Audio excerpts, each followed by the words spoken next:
All right, we're back with Ramona Quimby, age 8. Time to read chapter 2. At Howie's house.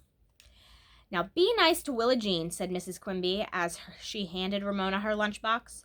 Grown-ups often forget that no child likes to be ordered to be nice to another child. Ramona made a face. Mother, do you have to say that every single morning? She asked in exasperation. Deep down inside, where she hid her darkest secrets, Ramona sometimes longed to be horrid to Willa Jean. Okay, I'll try to remember, said Mrs. Quimby with a little laugh. I know it isn't easy. She kissed Ramona and said, cheer up and run along or you'll miss your bus.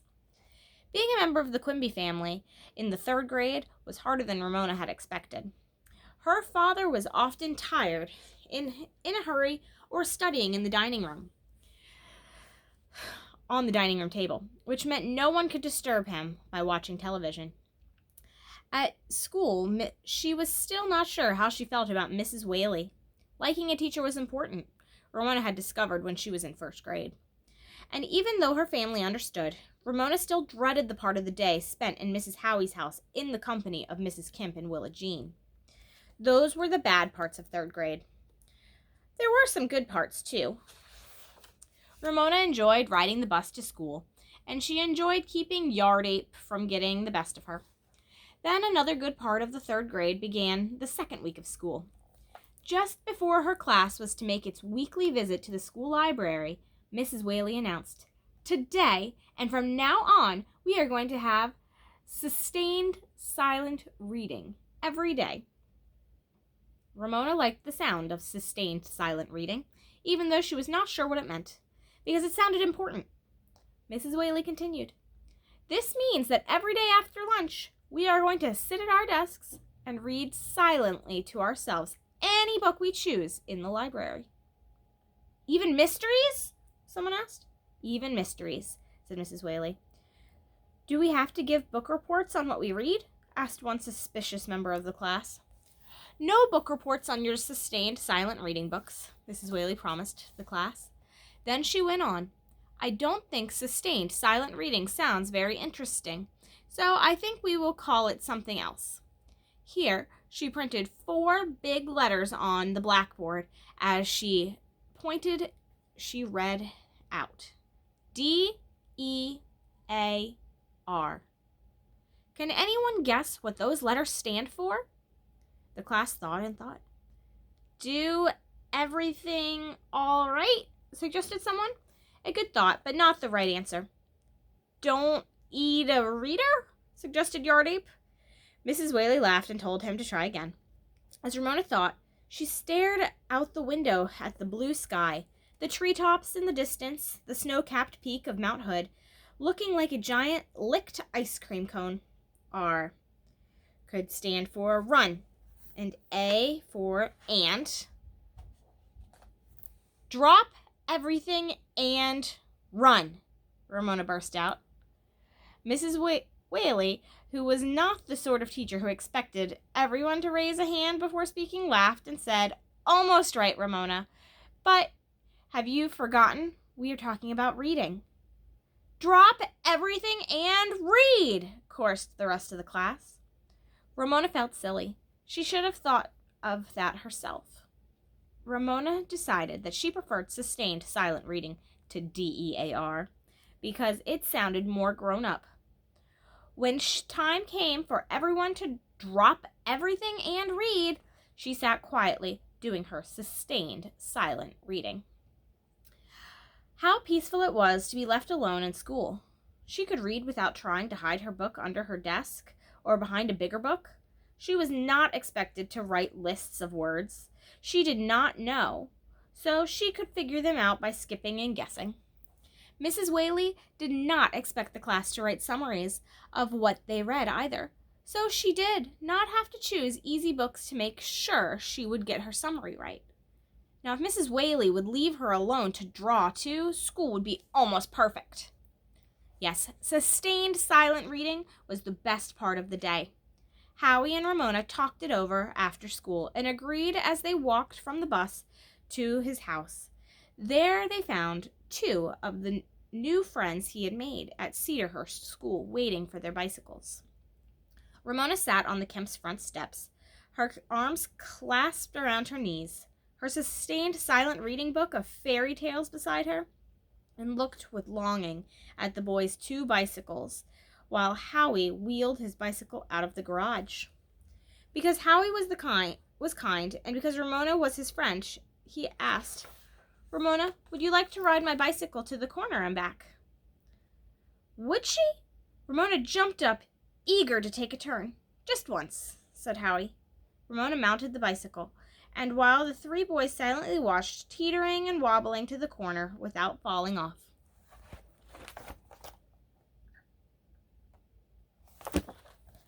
Having to dismount to turn the bicycle around was embarrassing, but riding back was easier. At least she didn't wobble quite so much, and she managed to dismount as if she were used to doing so. "All I need is a little practice," thought Ramona, as Howie seized his bicycle and rode off with his friends, leaving her with nothing to do but pick up her book and join Willa Jean in the house.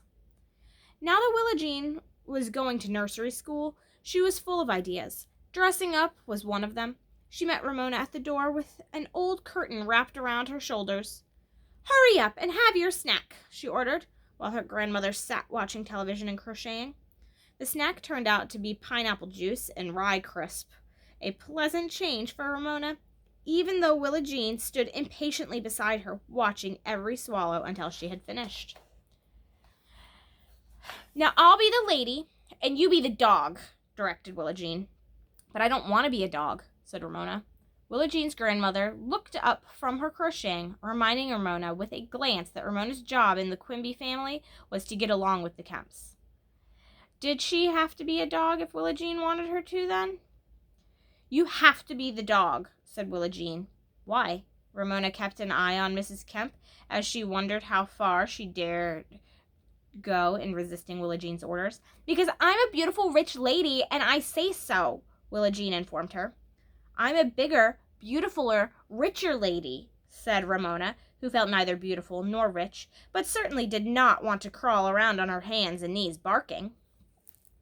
"We can't both be the lady," said Willa Jean, "and I said it first." Ramona could not argue the justice of this point. "What kind of dog am I supposed to be?" she asked, to stall for time. She glanced wistfully at her book lying on the chair, the book she was supposed to read at school, but which she was enjoying so much she brought it home.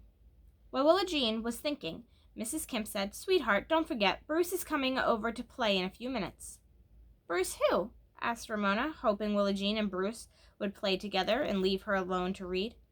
"Bruce who doesn't wee-wee in the sandbox," was Willa Jean's prompt answer. "Willa Jean!" Mrs. Kemp was shocked. "What a thing to say about your little friend." Ramona was not shocked. She understood that there must be a second Bruce at Willa Jean's nursery school, a Bruce who did wee-wee in the sandbox. As things turned out, Ramona was saved from being a dog by the arrival of a small boy whose mother let him out of the car and watched him reach the front door before she drove off. Willa Jean ran to let him in and introduced him to Ramona, as Ramona expected. "This is Bruce, who doesn't wee-wee in the sandbox." Bruce looked pleased with himself. Mrs. Kemp felt a need to apologize for her granddaughter. "Willa Jean doesn't mean what she says." "But I don't wee-wee in the sandbox," said Bruce. "I wee-wee in the—" "Never mind, Bruce," said Mrs. Kemp. "Now, what are you 3 going to play?" Ramona was trapped. "Dress up," was Willa Jean's prompt answer. She dragged from the corner a carton piled with old clothes. Willa Jean shoved one of her father's old jackets at Bruce and handed him an old hat and her blue flippers. She unwound the curtain from around her shoulders, draped it over her head, and tied it under her chin.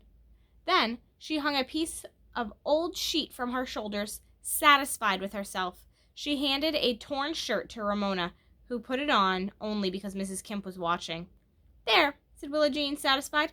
"I'll be Miss Mousie, the beautiful bride, and Bruce is the frog, and Ramona is Uncle Rat. And now we are going to have a wedding party." Ramona did not want to be Uncle Rat. Mr. Frog would a wooing go, saying, Willie Jean. Bruce joined in. Apparently, this song was popular in nursery school.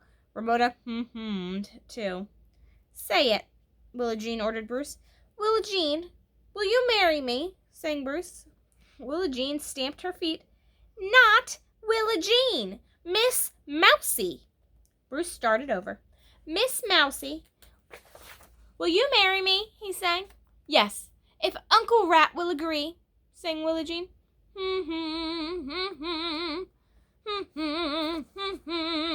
Hummed all three. The two nursery school children looked at Ramona for the next line. Since she did not remember the words used by Uncle Rat to give Mr. Frog permission to marry Miss Mousie, she said, Sure, go ahead. Okay, said Willie Jean. Now we will have the wedding party. She seized Bruce and Ramona by the hand. Take Bruce's other hand, she ordered Ramona. Ramona found Bruce's hand inside the long sleeve of the old coat. His hand was sticky. Now we'll dance in a circle, directed Willie Jean. Ramona skipped. Willie Jean pranced, and Bruce flapped. They danced in a circle, tripping on Miss Mousie's train and wedding veil and stumbling over Mr. Frog's slippers, until Willie Jean gave the next order. Now we all fall. Ramona merely dropped to her knees, while Willie Jean and Bruce collapsed in a heap, laughing. Above their laughter and sound of the television, Ramona heard the shouts of the boys outside as they rode their bicycles up and down the street. She wondered how much longer she would have to wait until her mother came to rescue her. She hoped she would arrive before Howie's parents came home from work. Willie Jean scrambled to her feet. Let's play it again, she said, beaming, convinced of her beauty in her wedding veil. Over and over the three sang, danced, and fell down. As the game went on and on, Ramona grew bored and varied the words she used to give Mr. Frog permission to marry Miss Mousie. Sometimes she said, See if I care. And sometimes she said, Yes, but you'll be sorry.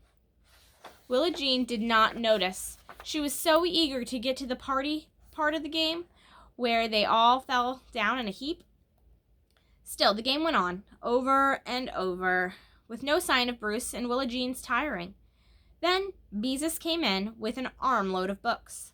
Hi, Beezus, said Willie Jean, flushed with laughter. You can play too. You can be the old tomcat in the song. I'm sorry, Willie Jean, said Beezus. I don't have time to be the old tomcat. I have homework I have to do. She settled herself at the dining room table and opened a book. Ramona looked at Mrs. Kemp, who smiled and continued crocheting. Why did Ramona have to play with Willie Jean when Beezus did not? Because she was younger? That was why. Ramona was overwhelmed by the unfairness of it all. Because she was younger. She always had to do things she did not want to do. Go to bed earlier, wear Beezus' outgrown clothes that her mother saved for her, run and fetch because her legs were younger and because Beezus was always doing homework. Now she had to get along with Willie Jean. Her whole family was depending on her, and Beezus did not. Once more, Ramona looked at her book of fairy tales waiting on the chair beside the front door. And as she looked at its worn cover, she had an inspiration. Maybe her idea would work, and maybe it wouldn't. It was worth a try. Willie Jean, you and Bruce will have to excuse me now, Ramona said in her politest voice. I have to do my sustained silent reading. Out of the corner of her eye, she watched Mrs. Kemp.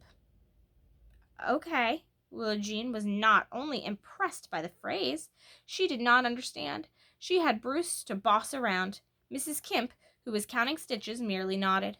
Ramona picked up her book and settled herself in the corner of the couch.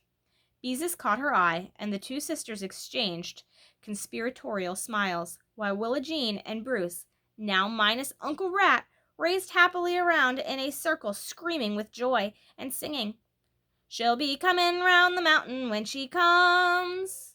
Ramona blissfully read herself off into the land of princesses, kings, and clever youngest sons, satisfied that the Quimbys had a clever younger daughter who was doing her part.